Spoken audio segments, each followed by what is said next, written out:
will run more frequently. Scotland has benefited significantly from this scheme, with 34% of all projects awarded to date in Scotland. Minister, sir. Promoting renewable energy generation in Scotland is critical to supporting jobs in Scotland. But without action from the government, it's not inevitable that Scotland's renewable potential will lead to job creation at home. In fact, we've seen ScotWind sold off to foreign owners. So can the Minister tell me what discussions he's having with Scottish ministers about the creation of jobs in Scotland in renewable energy? Minister.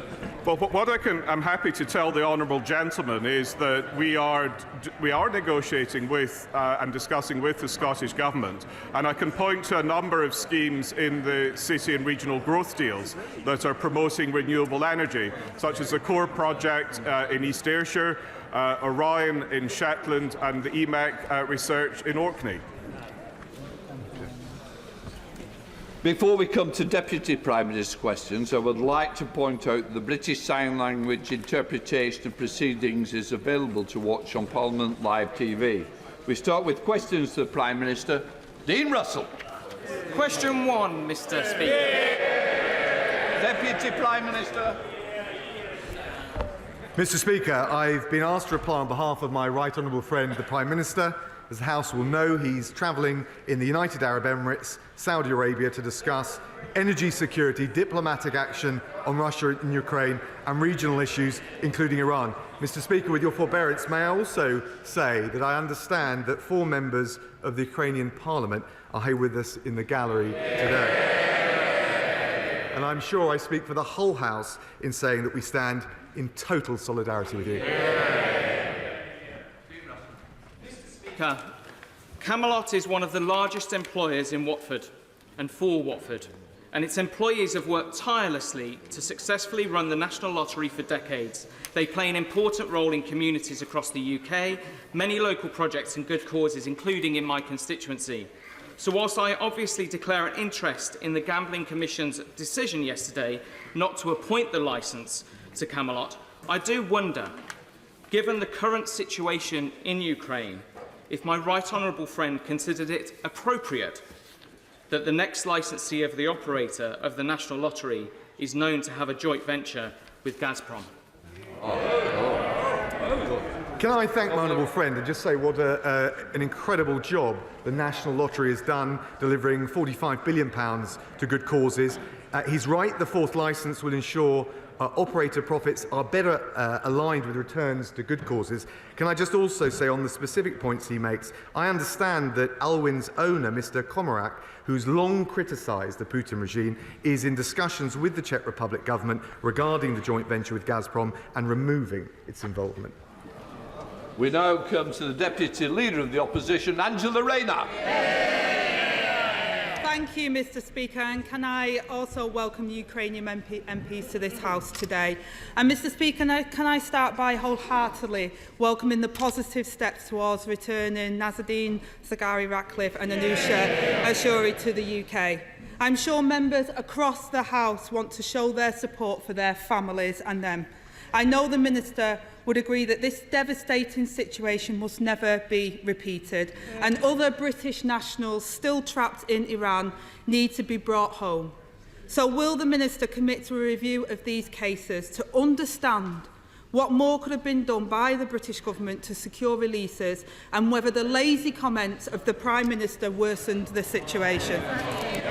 Deputy Prime Minister. Thank you, Mr. Speaker. Can I first of all say that I can't yet confirm the reports we've seen in the media, but of course it feels like positive signs, and of course no one wants more than me, but I'm sure all members of the House, to see Nazanin, but also all of the arbitrarily detained nationals reunited with their loved ones. I can tell the Honourable Lady, having worked for 2 years with the concerted diplomatic effort led by the Prime Minister, that we have done absolutely everything that we can. She shouldn't give succour to the despotic regime that detained our nationals in Iran or around the world by suggesting it's anyone else's responsibility other than theirs. Angela Rayner.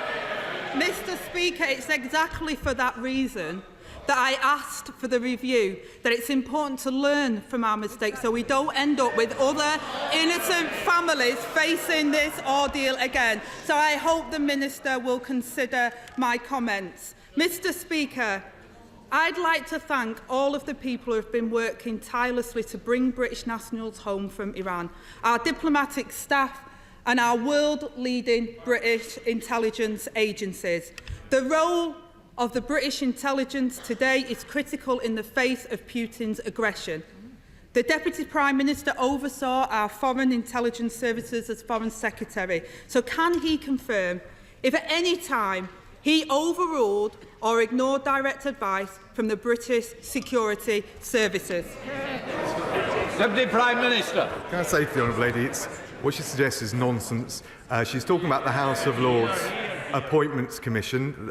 They have a vetting process. I have never overruled intelligence advice, and I wouldn't comment on the details of it. What I would say and would agree with her on the strength, the agility of the British diplomatic service, which time and time again are the unsung heroes in returning British nationals, often less celebrated cases than this, but I think now is a great opportunity to recognise the heroic work they do. Rayner. Absolutely, I agree with the Minister regarding his comments on their heroic work. The Right Honourable Member was Foreign Secretary on the 17th of March 2020, when British intelligence reportedly warned against the granting of peerage to the Prime Minister's close friend and now Lord Lebedev of Hampton and Siberia. 48 hours later, the Prime Minister visited Lebedev at his home in London. Details of that meeting have never been released. In July 2020, Lebedev's appointment as peer was announced. So can he tell the House what changed between the security warning and the appointment? Deputy Prime Minister. Sorry, the Honourable Lady knows full well all individuals nominated for a peerage are done so in recognition of what their contribution is to society. And I should say, that includes those of Russian origin who contribute brilliantly to our nation, many of whom in this country are critics of the Putin regime. Live peerages are vetted by the House of Lords Appointments Commission for matters of probity, and frankly, I think she should know better. Angela Rayner. Mr. Speaker, what I do know better is the central duty of any government is to keep the British people safe. There are now widespread reports that the Prime Minister did not accept warnings from our own intelligence services, granting a Russian oligarch, the son and business partner of a KGB spy, a seat here in this Parliament. It shouldn't matter if such a warning was about a close personal friend of the Prime Minister. It shouldn't matter if he gave the Prime Minister thousands of pounds of gifts, and it shouldn't matter how much champagne and caviar he serves. There's no ifs or buts when it comes to the safety of the British people. So I ask the Deputy Prime Minister, can he guarantee that the Prime Minister never asked anyone to urge the security services to revise, reconsider or withdraw their assessment of Lord Lebedev of Hampton and Siberia? Deputy Prime Minister. The suggestion she's making is sheer nonsense. But if she wants to talk about national security, then I remind her that she and her shadow cabinet colleagues not so long ago wanted the Honourable Member for Islington North.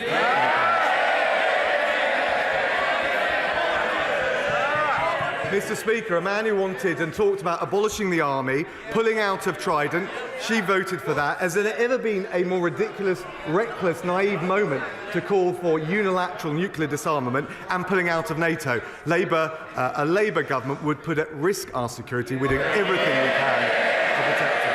Angela Rayner. Increase our army support to NATO. And may I remind the Deputy Prime Minister that it was his Prime Minister in 2015 that said he wasn't sure if it was morally irresponsible to work with Putin. So I don't think he's on safe grounds there. Last week, Mr Speaker, my right honourable friend, the Leader of the Opposition, said that Britain should never again be at the mercy of a foreign dictatorship for our energy and fuel security. This week, the Prime Minister has gone cap in hand from one dictator to another on a begging mission to the Saudi prince to bail him out. Mr Speaker, the government have had 12 years to end their reliance on foreign oil and invest in homegrown energy to secure our supplies.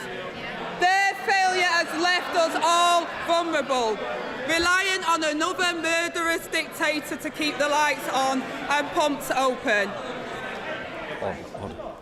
I'm going to hear this question. If some people don't want...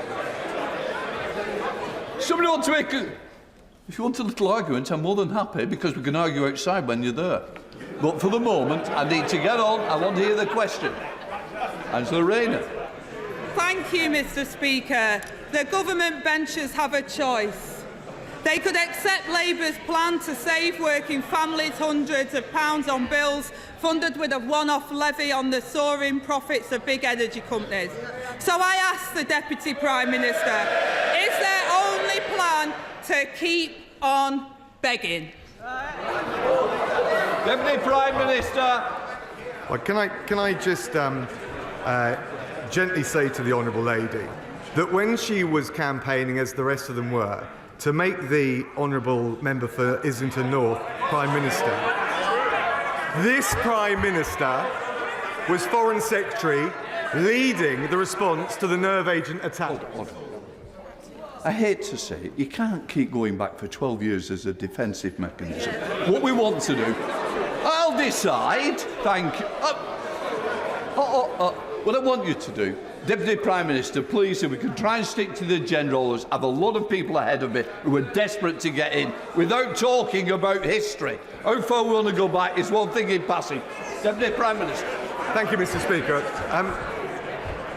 When she was... Order. Sir Desmond, he is not responsible for the opposition's policies. This is about the government. This is about questions to the Deputy Prime Minister.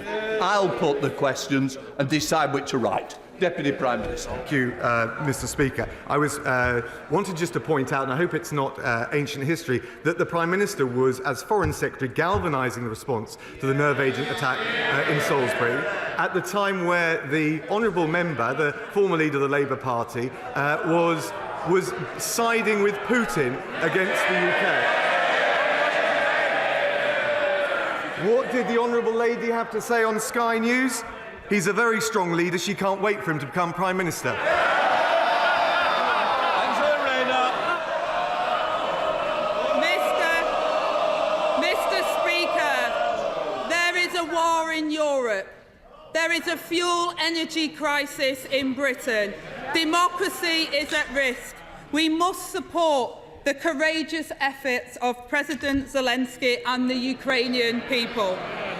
These uncertain times require leadership with integrity. A leader that works with the security services, can be trusted to say the right thing for British diplomacy and provide security for the British people.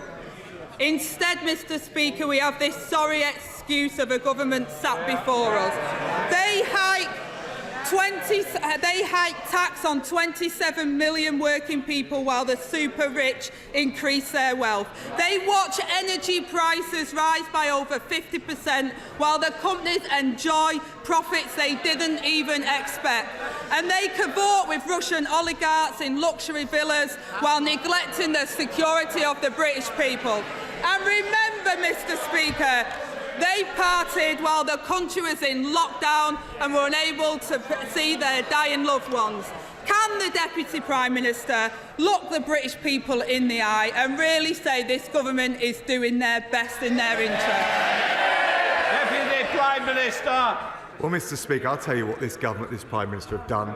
1,000 Russian individuals sanctioned, a combined wealth $45 billion. The impact of the sanctions and the diplomatic effort that this Foreign Secretary and this Prime Minister have led, the ruble plummeting, the Russian stock market at record lows, doubled the interest rates. We've also showed we've also shown, Mr. Speaker, the big-hearted spirit of this government and indeed this nation, with the 5,500 visas granted to Ukrainians to come here, and also the humanitarian route, which has now got 100,000 sponsors applying to come to take Ukrainian families in these homes. While she's in her social media echo chamber, that's what this government is doing.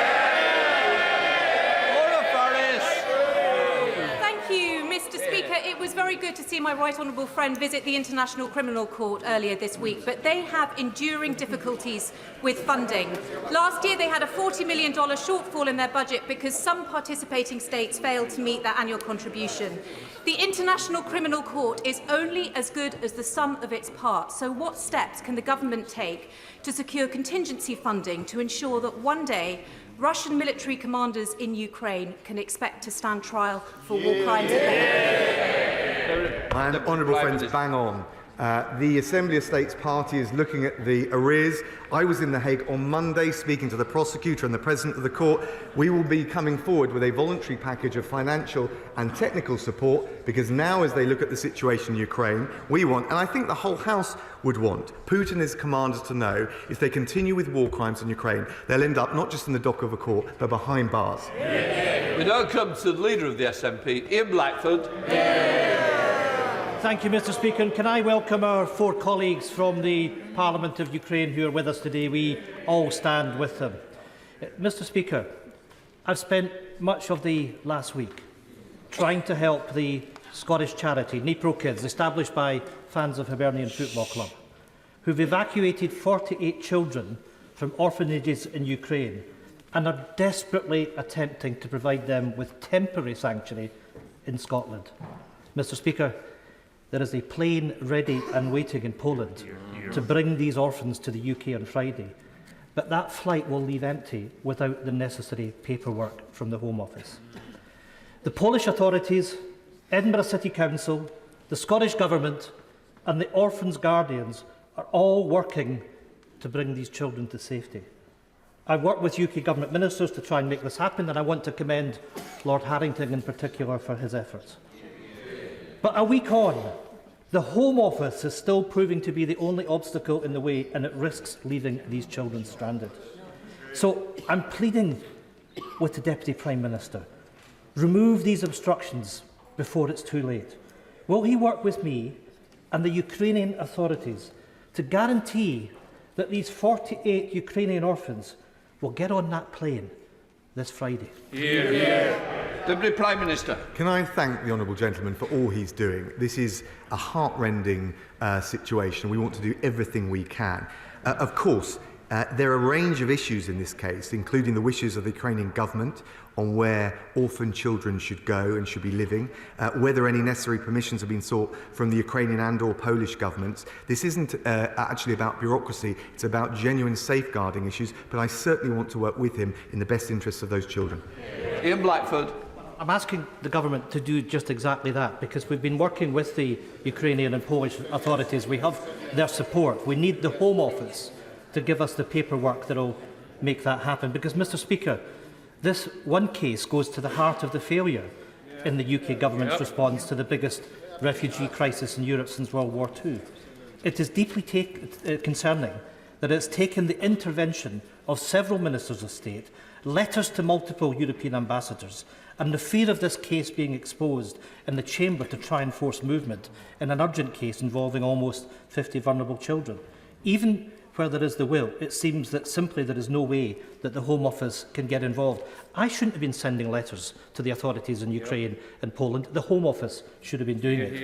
If all these powerful people can't make it happen, what hope do all the other children fleeing this awful war have of finding sanctuary in the UK? The United Nations are now estimating that almost 1 child a second is becoming a refugee from the war in Ukraine. These 48 children will not be the last who need sanctuary and safety. Surely the Deputy Prime Minister agrees it shouldn't have taken this level of intervention and pressure for the Home Office to do the right thing by these children. Minister. Well, can I just say to him, it's very important that the proper international practices on safeguarding are followed. I know he appreciates that. We're keen to find out if family reunion options with Ukrainian family in the region have been considered. We also know, can you just listen for a second, because it's important. We also know that many children in state care in Ukraine have family members in the region for safeguarding and well-being of the children. That must also be considered. More broadly, he raises the issue about refugees and children. On top of the measures that I've already mentioned, we're making plans for the arrival of 100,000 Ukrainian children through the Education Secretary in our schools. And I pay tribute to the Health Secretary for bringing Ukrainian children suffering from cancer over to this country to receive the vital treatment they need. Thank you, Mr. Speaker.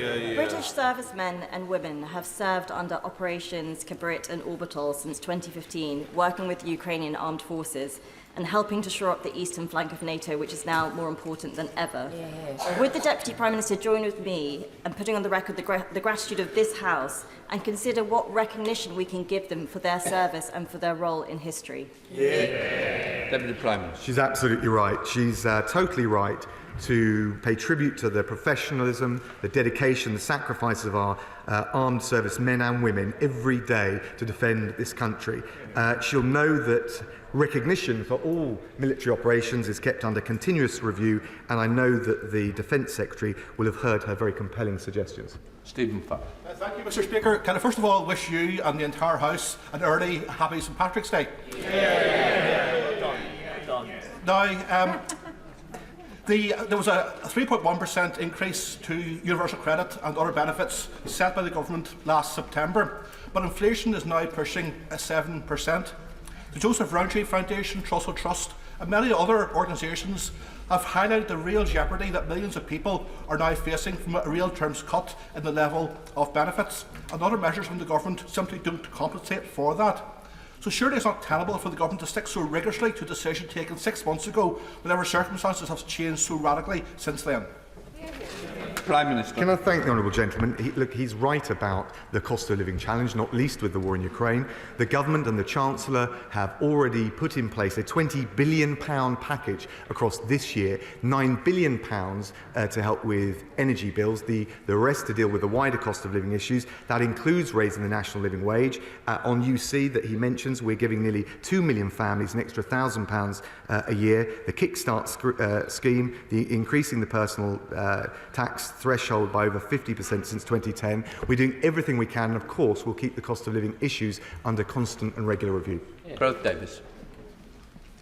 Thank you, Mr. Speaker. With multinationals scaling back Russian operations and local businesses stepping forward with offers of jobs and equipment, once again, British businesses are responding at a time of great challenge. Will the Deputy Prime Minister join me in thanking all those businesses across Lincolnshire who have offered support? And can he outline how the government may be able to connect those offers of support with the Ukrainians in most need? Deputy Prime Minister. Can I thank my honourable friend, and I do join him in thanking all those businesses, but also all the charities and the individual families up and down the country who have shown the big-hearted traditions that make this country so great. He will be aware, of course, of the new sponsorship scheme. We've had overall 100,000 sponsors apply, and of course working with businesses is particularly valuable because we know that there's huge value not just in terms of allowing those that come here to get access to work, but it also helps them to integrate into our society as confident members of our community. Matt Weston. Thank you, Mr. Speaker. I'm sure the Deputy Prime Minister will agree with me that when it comes to judging a person, it's often done by the company that they keep. When it comes to tennis, when it comes to tennis, the Prime Minister enjoys the company of and backhanders of Lyubov Chernikin. When it came to celebrating the election victory, the Prime Minister prioritised the party hosted by the former KGB agent Alexander Lebedev. He has a great many others, such as Viktor Fedotov and Alex Temerko as friends. Can he therefore tell us what first attracted the Prime Minister to the billionaire Russian oligarchs? Deputy Prime Minister. I wasn't quite sure where he was going at the beginning of his question, but what I can tell him, of course, the Prime Minister is not just a very social individual.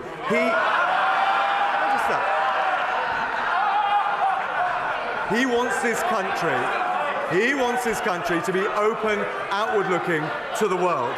But we were the government, and he was the Prime Minister, and I was the Foreign Secretary, that introduced the Sergei Magnitsky sanctions that put human rights sanctions, asset freeze and visa bans, not just on Russians where we have evidence of wrongdoing, but also the murderers of Khashoggi, also the persecutors of the Myanmar minority and many others. It was this government, not the Labour Party. Harriet Baldwin.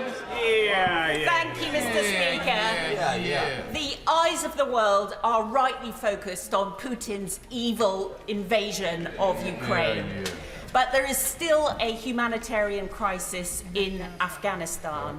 And I welcome the fact that the UK government is hosting a pledging conference later this month for that crisis. And can my right honourable friend ensure that we also keep education for those poor children on the agenda? Deputy Prime Minister. She's absolutely right, and we will keep the focus on Afghanistan and the many other conflicts around the world that need our support. I can tell her that that particular conference will provide specifically support for access to girls' education, a long-standing priority of the Prime Minister. And I would also just point out that we've doubled our humanitarian aid to Afghanistan for the financial year to £286 million. Thank you, Mr. Speaker. Appeasing murderous despots is never going to be the route to security of energy supply. So wouldn't it make more sense for the Prime Minister to be here talking to UK energy industries? Shouldn't he be talking to renewable energy developers about what they can do to bring their product on stream faster and quicker? And shouldn't he also be speaking to our own offshore oil and gas industry about what they can do in the here and now to improve security of supply and to assist in the journey towards net zero? Yes, he was doing that on Monday evening, I can tell the honourable gentleman. And now it's Wednesday, and yes, he's out in Saudi Arabia, closing a £1 billion investment deal, creating 700 jobs in the north in renewable energy. I think the Lib Dems need to keep up. Duncan Baker. Thank you, Mr. Speaker. North Norfolk is a rural constituency, and many residents rely on their car to get around, and they heat their homes by using heating oil. The price of crude oil may have come down in the last few days, but the petrol pumps are still going up, and I've had constituents who are quoted £2 a litre for heating oil. This not only affects working families, but pensioners in rural areas who are on a fixed income. Can I ask that the Deputy Prime Minister does everything he can to make sure that in the spring statement we address these problems for really, really rural constituencies that are getting the double whammy of these crippling costs? Deputy Prime Minister. My honourable friend's absolutely right. He knows that we have got a £20 billion package this year dealing with the cost of living, £9 billion of it focused on energy prices. The issues that he talks about for his constituency, but I think up and down the country, are I think, very well made, and I know the Chancellor will have heard his suggestions. Jeff Smith. Thank you, Mr. Speaker. The Prime Minister is visiting Saudi Arabia, and as usual, we are told there will be frank private discussions with the Saudis on their human rights record.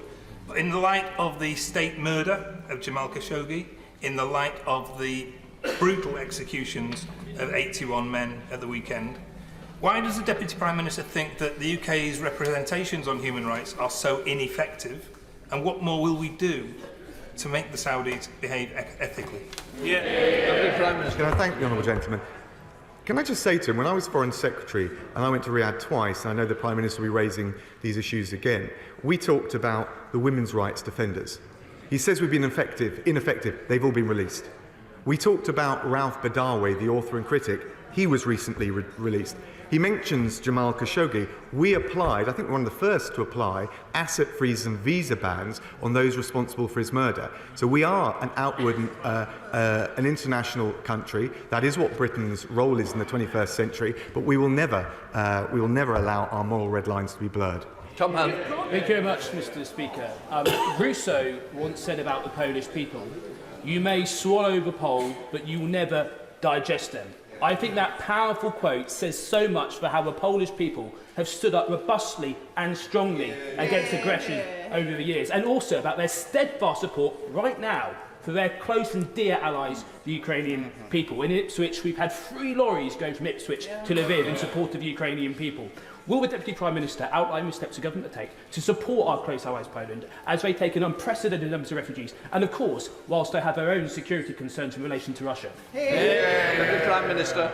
He's absolutely right, and I pay tribute to not just his constituents, but the Polish community in particular, and of course for their big-hearted support for the people of Ukraine. And of course, as a leading donor, I think the second largest donor to Ukraine, we've committed a further £174 million in aid, bring our total to £400 million.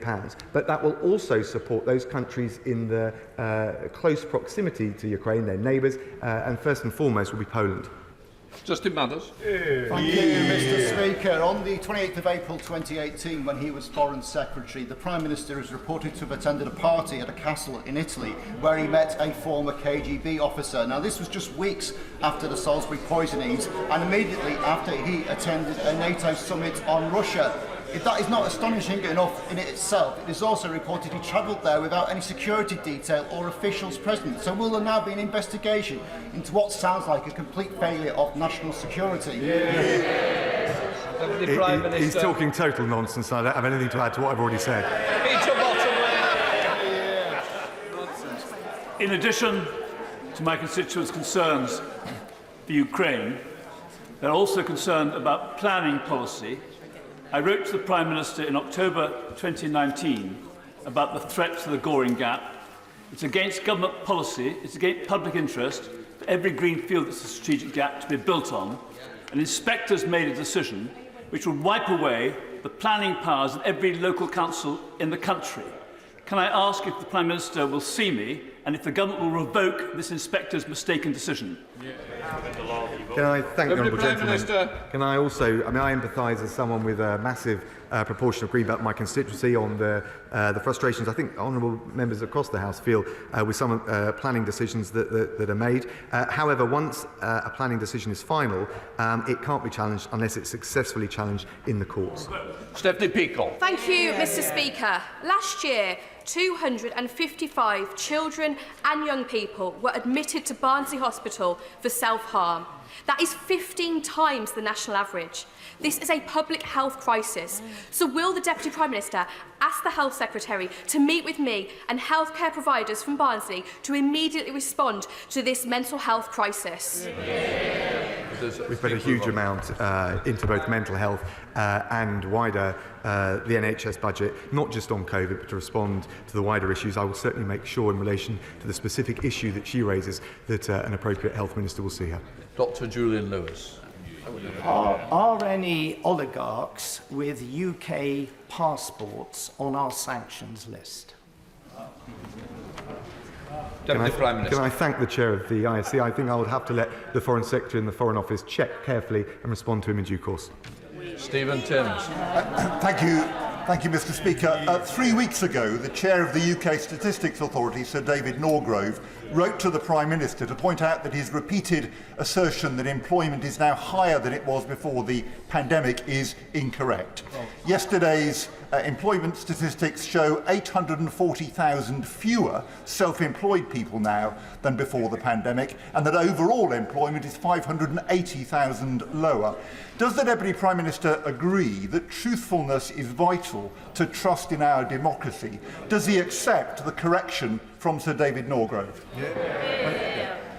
Look, of course, we listen very carefully to David. But what I would say to the honourable gentleman is actually, he points to the data yesterday. It showed that unemployment has fallen below 4%, is back at pre-pandemic levels, and has been termed a remarkable success from everyone to the Resolution Foundation. He talks about the truth. There's one golden truth, and that is whenever there is a Labour government in the past, unemployment has always been higher when they left office when they started. Mr. Speaker, that's the jobs guarantee you get with Labour. Thank you, Mr. Speaker. Thank you, Mr. Speaker. We have now provided more than 3,000 anti-tank weapons, training and other military support to Ukraine, alongside crushing financial sanctions on Russia and more bilateral assistance, humanitarian assistance aid than any other country. But can my right honourable friend confirm that we will continue to deliver further military aid and support, and with that we will supply the Starstreak anti-aircraft missiles necessary to destroy Russian jets? My honourable friend is absolutely right. We've delivered over 3,600 anti-tank missiles weapons.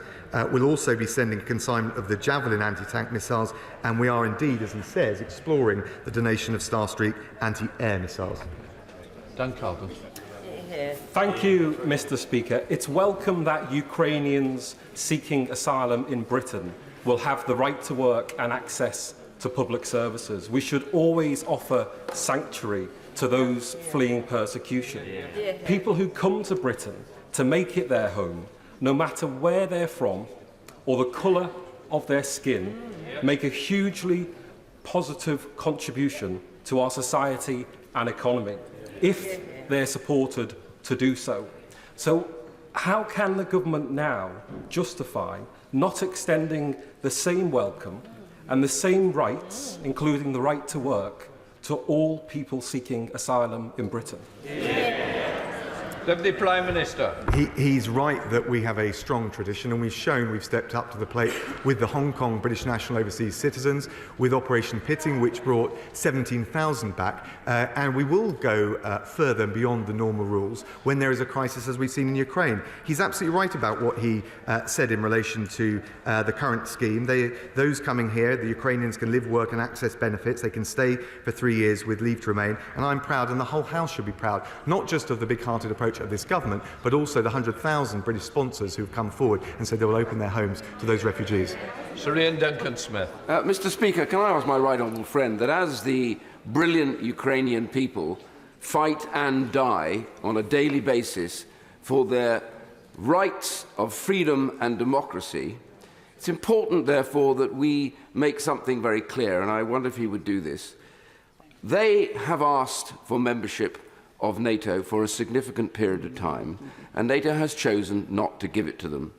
My concern now is no matter what they decide, it remains their absolute right as a free nation and a free people to make such an application in the future, and, noticing that Finland is talking about being a member, that we treat them in exactly the same way as we would an application from Finland.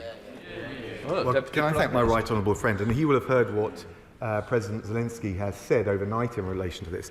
But one of the things that we've always been crystal clear as a government is that if there is a diplomatic off-ramp, and I have to say we have a heavy measure of scepticism about whether Putin could ever fulfil such a deal, but if there is, it has to be done with the will and the volition of the Ukrainian president and the Ukrainian people. We now come to Karamana. Thank you, Mr. Speaker. My constituent is a popular parish priest in Glasgow. Originally from Nigeria, he became a British citizen last year and applied for his first British passport last summer. On his naturalisation certificate issued by the Home Secretary, it includes his title, Reverend Father, under his name. This is causing the Passport Office unexplained difficulties, and 7 months on, he's still waiting for his passport. Can I ask the Deputy Prime Minister to look at this case as a matter of urgency? His mother is extremely ill in Nigeria. He needs to get his passport to visit her. Deputy Prime Minister. Can I thank the Honourable Lady for raising that case? It sounds very sensitive. I will make sure a Home Office Minister looks at it as a matter of urgency. That finishes questions. I'll just let the room clear, and then I'll do a punch one.